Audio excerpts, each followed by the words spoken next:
It challenged the default assumption of the male gaze in gaming. 40 years later, as the industry continues to debate representation and inclusivity, Metroid stands as the silent monolith that did it first and did it without fanfare. It prioritized competence over gender, a lesson that 2026 media is still trying to learn. The moody, non-linear exploration of Metroid also birthed the Metroidvania genre, a style of game design that is currently experiencing a massive renaissance in the indie development scene of the mid-2020s. While screens were redefining heroes, the literary world was redefining fear. In September 1986, Stephen King published it. This wasn't just a horror novel. It was a 1,000-page encyclopedia of childhood trauma. By creating Pennywise, a monster that shapeshifts into your worst fears, King codified the coulrophobia, fear of clowns, that permeates pop culture to this day. But the 40th anniversary of it matters because of its structure. The story is split between two timelines: the characters as children and the characters as adults, 27 years later. Now that we are 40 years removed from the book's release, we are the adults. We are looking back at the 1986 of our collective consciousness, seeing the clowns in the sewers of our history. The novel's themes of memory, the loss of innocence, and the cyclical nature of evil resonate powerfully in 2026, a year where we are constantly digging up the past to remake it. It taught us that you can leave your hometown, but your hometown never leaves you. The stage was also shifting. In October 1986, Andrew Lloyd Webber's The Phantom of the Opera premiered in London's West End. It would go on to become the longest-running show in Broadway history. But why does this matter to the pop culture of 2026? Because Phantom introduced the era of the mega-musical. It was a spectacle. It was merchandise. It was a tourist attraction. It turned theater into a global brand, comparable to a Disney movie. The aesthetic of the Phantom, the gothic romance, the mask, the candlelit underground, fed into the goth subculture that was brewing in the late 80s and has returned in full force in the fashion trends of the mid-2020s.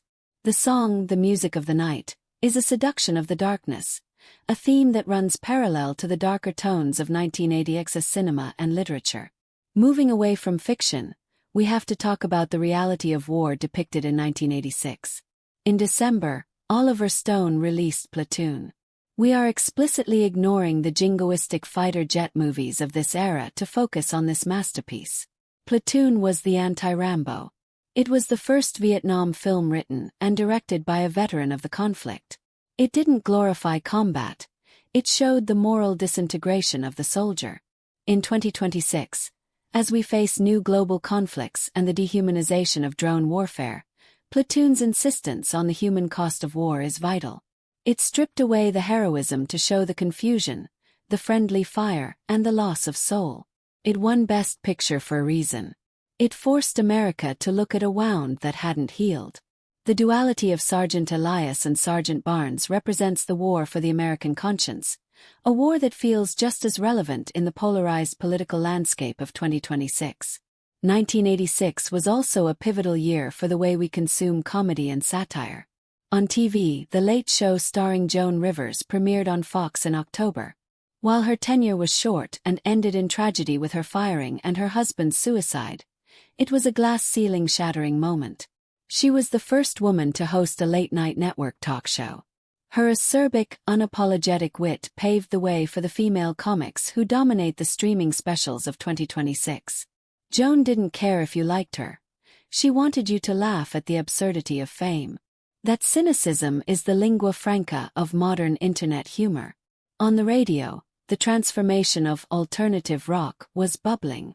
We mentioned the Smiths, but we also need to acknowledge REM releasing Live's Rich Pageant in July 1986. This was the bridge between their college radio obscurity and their future stadium dominance. Songs like Fall on Me focused on environmental concerns and the noise of modern life, themes that were prophetic. In 2026, the environmental anxiety in pop culture is palpable, and REM was singing about the sky falling 40 years ago. It's a reminder that the counterculture of 1986 was often the canary in the coal mine for the crises of the future. Let's look at the technology that facilitated this culture. 1986 was the year the .com domain extension really began to gain traction, though the first was registered a year prior. It was the year the National Science Foundation network, NSFNET, came online, which served as the backbone for the modern Internet. We were laying the pipes for the digital ocean we drown in today. At the same time, the focus on personal tech was exploding. The obsession with the Walkman, the VCR, and the NES in 1986 was about curating your own reality. Before 1986, you watched what was on. After 1986, you watched what you owned. This shift from passive recipient to active curator is the defining psychological shift of the last 40 years. We have traversed a 40-year arc across the cultural timeline. We didn't just exhume the artifacts of 1986. We dissected the expectations for 2026, preparing for a world that is ready to reject the synthetic in favor of the raw. From the armored heroes of the past to the bioacoustic rebellion of the future, the pattern is clear. Culture doesn't just repeat, it rhymes. We are standing on the precipice of a new era of certified human art. The question isn't what you will consume next year, but whether you will be able to distinguish the soul from the simulation. We are here to help you make that distinction. We don't just watch the trends, we decode the signal in the noise. This is true pop media. The future is listening.